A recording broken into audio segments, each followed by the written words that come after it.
the Rise Up See Red podcast, all about the Arizona Cardinals and the NFL, featuring insider and outsider perspectives. Enjoy the best hour of Cardinals talk on the web. Now here are your hosts, Jess Root and Seth Cox.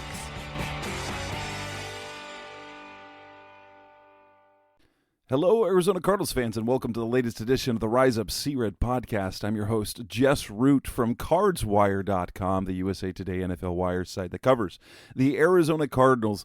This is a bonus show, I guess you could say, because if you've listened to us for the last several years, we've basically done one weekly show for a long time.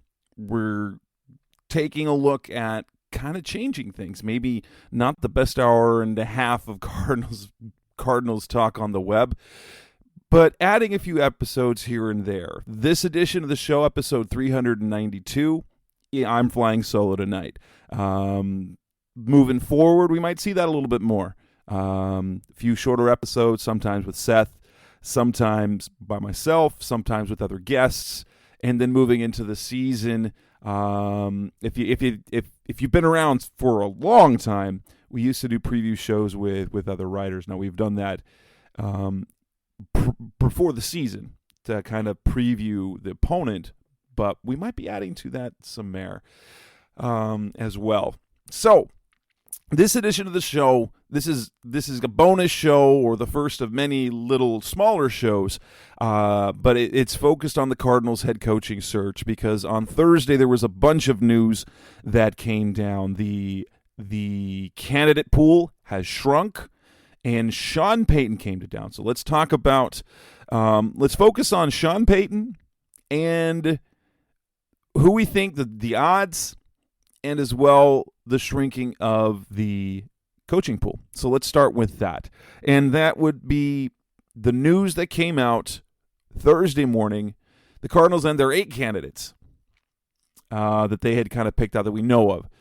They've had interviews. So if we go down the list, it started with Frank Reich, former head coach at the Indianapolis Colts. You had Vance Joseph, the Cardinals defensive coordinator. You have Ejiro Evero, defensive coordinator for the Denver Broncos. Aaron Glenn was the name that came up, defensive coordinator for the Detroit Lions.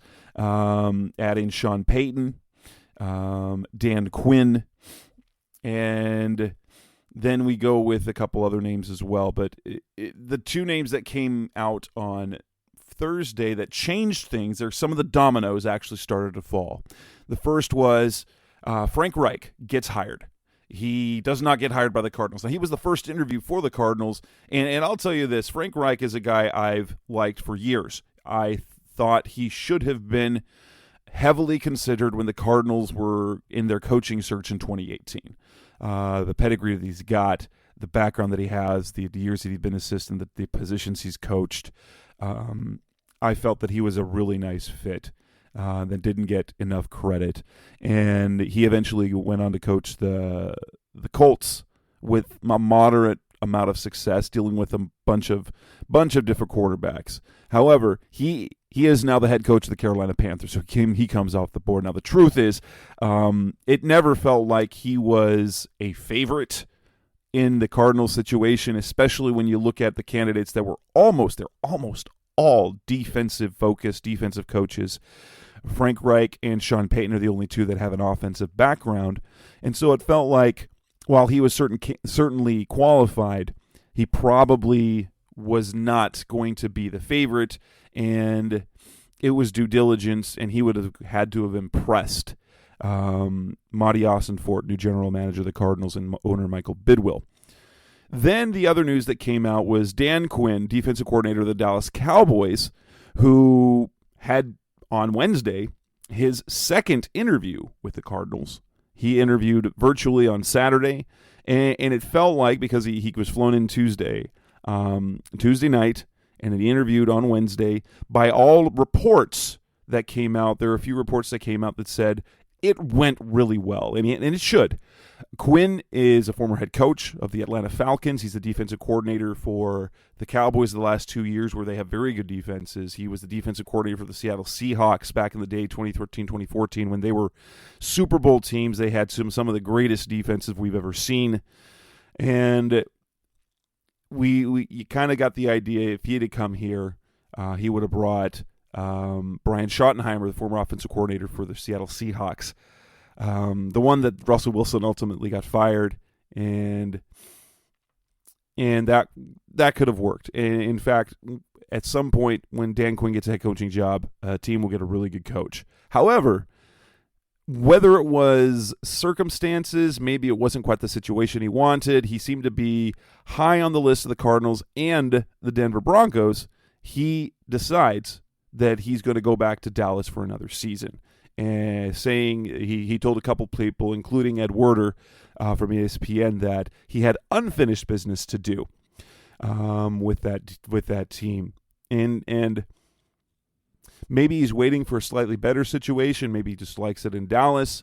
And if we're being completely honest, since there was a lot of staff overhaul for Mike McCarthy there over in Dallas, it is highly possible that he could be in line to be promoted to head coach if things don't go as well for the Cowboys in 2023 and they end up moving on from Mike McCarthy.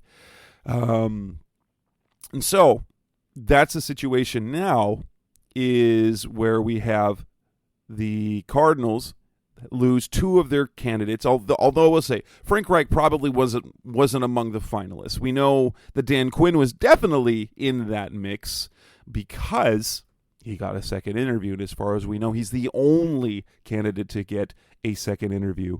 However, that does change things moving forward, and so no longer is Dan Quinn available, no longer is Frank Reich available, but the dominoes have begun to fall. The biggest domino, though, is Sean Payton. And that's coming up next on Rise of C Red. So coming up next on the Rise of C Red podcast, we'll talk a little bit more about the situation, the coaching situation, and that would be Sean Payton, his interview, and what's next. That's coming up next on Rise of C Red. We're back on the Rise Up C Red podcast, the best hour of Cardinals talk on the web. And Sean Payton, the news was all about Sean Payton on Thursday. Quite the event, and I didn't catch it. I didn't catch it at the beginning of the day, but based on what we saw from social media, the TV crews from 12 News, from Fox 10 Sports, they were all over the situation.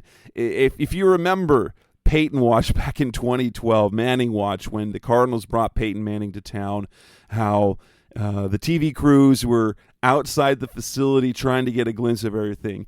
We do know that Sean Payton came in. He was with Michael Bidwill and general manager Monty Austinfort all day at the Tempe facility. He toured the practice facility. He was in the building. They ate lunch together. We have some information that came from Kyle Odegaard, former team reporter, now a writer over at Compare.bet, but still has connections within the organizations there in Arizona, or here in Arizona, I guess, since that's where we're here. But the cameras and videos caught Peyton getting into a car with Michael Bidwill after the interview. So the interview continued. It seemed like he was there here in the Arizona area all day. And what that means, I don't know, because we've seen that situation before with like a Peyton Manning. The Sean Payton situation, this feels like a Michael Bidwill on-brand type of thing. If we go back to the Bidwill families, because the Cardinals have been one to take shots like this, like when they brought in Buddy Ryan, when they hired Denny Green, when they signed Emmitt Smith, when they signed J.J. Watt. Michael Bidwill is not afraid to take swings like that to put the Cardinals into the limelight. And Sean Payton, in the coaching search, since they fired Cliff Kingsbury, Sean Payton has the best resume. 15 years in New Orleans. He went to a Super Bowl and won it. 9 playoff seasons, and that was a franchise that was a disaster. We talked about on the last show. He caters he's able to cater his offense to the skill sets of the players around him. You had Drew Brees. You've seen the running game when he had Alvin Kamara and Mark Ingram. You see him use Taysom Hill in a number of ways. And if he's going to bring in Vic Fangio, it really is, as Seth said in the last show, it's the easiest thing to project and kind of picture, because you can picture Sean Payton on the sideline working with Kyler Murray. You can see Vic Fangio taking the defense and doing a good job, and you don't have to change too much schematically. Well, obviously you change things, but the Cardinals, which have been built defensively kind of around the 3-4, Vic Fangio runs that same thing, even though this last season was more 4-3 looks. And so it kind of feels that way, right? It feels like the meeting going all day long was a good thing. Like, we probably, in fact, as this show will drop sometime Friday morning, that it wouldn't be surprising if we heard the news that Payton and the Cardinals were, if you hear Ian Rappaport or Adam Schefter break the news that they're closing in on a deal to make Sean Payton the next head coach. It's the trickiest situation because the amount he's going to command, he's going to be one of the highest paid head coaches in the NFL. So the contract will be hefty. The fact that General Manager Monty Austinfort was in part of those conversations is encouraging, because there is the assumption that Payton's going to want some level of control or say on roster decisions. Seth and I in our last show talked about how it almost doesn't make sense. It almost doesn't make sense to hire a guy like Payton and to come in and want a heavy roster control when you just have a brand new general manager that comes from outside the organization, signaling that you're trying to do things a little bit differently. If you kind of wanted a yes man, guys that could handle the contracts and the scouting, you've got guys in the building, Quentin Harrison and Adrian Wilson, already with those vice president titles, who honestly could do those things. Adrian Wilson is kind of in charge of scouting. Quentin Harris deals with contracts. That's how they split things up when Steve Keim took his leave of absence before he resigned. And they can move forward with that, and not even necessarily name them general managers, but keep them with that and give Sean Payton the general manager title, just like they gave Buddy Ryan back in 1993. But then there's also the issue of compensation for the Saints, because he's still under contract with New Orleans. It's going to be interesting to see if the Cardinals pull the trigger on Sean Payton, what it's going to cost them in draft capital to the Saints. They have the number 3 pick in the draft. That's really rich, and it doesn't feel like any coach would be worth that pick. But Payton seemed to suggest in an interview recently that the Saints were looking for a first-round pick in the mid to late round. Would they take the Cardinals, which have the 34th pick overall, the number 3 pick in round 2 of the draft? Would they take that? Would they take a combination of pick swaps or future picks for that to happen? Or maybe the asking price is higher than what the reality will be. That could be the case as well. And so we look at the Sean Payton situation. It's the one that's going to move the dial. We've talked about that over the last couple of shows, is that if you're looking for a move, you fired Cliff Kingsbury, even after he took the Cardinals just 2 seasons old to an 11-win season and a playoff appearance. Sean Payton was really the only candidate that's going to move the needle. That said, if we look at the betting odds moving forward, that Payton, the feeling, the buzz is that Payton there's momentum in that way. So it wouldn't be a surprise to see that. But what if it's not Payton? There's no guarantee that that's going to happen. And so let's talk about that next. Coming up on the Rise Up See Red podcast, best of Cardinals talk on the web. Let's talk about the movement in the betting odds and what that means moving forward and what we think is going to play out. That's coming up next on Rise Up See Red. We're back on the Rise Up See Red podcast, the best of Cardinals talk on the web, even though this episode is not going to be anywhere near an hour. But let's talk about moving forward. The betting odds seem to suggest 2 candidates, and that at this point, I will say that it feels like out of all the candidates there are left, and I will say that in the ESPN report that came out a couple of days ago when they were talking about the head coaching vacancies, Dan Graziano and Jeremy Fowler, I don't remember which one of them had this little blurb, but did say that Vance Joseph and Aaron Glenn are serious candidates for the head coaching job. Now, thus far, we have not heard of any second interviews. Vance Joseph makes some sense because of the relationship that he has with the organization already. The fact that he's already in the building, the players very much respect him. You could see kind of the cachet of respect he commands, and kind of how the franchise holds him based on what we saw in HBO's Hard Knocks in the in-season. And suggested, and I'll pull up the article, and what it said is about that he has a plan. And it says that Vince Joseph has good experience and a plan to shift the culture, whatever that means. It sounds like he did interview well. He interviewed last Wednesday for the position. And then Aaron Glenn is an interesting one because his defenses haven't been particularly good for Detroit. He's the Lions' defensive coordinator, although they finished the season strong.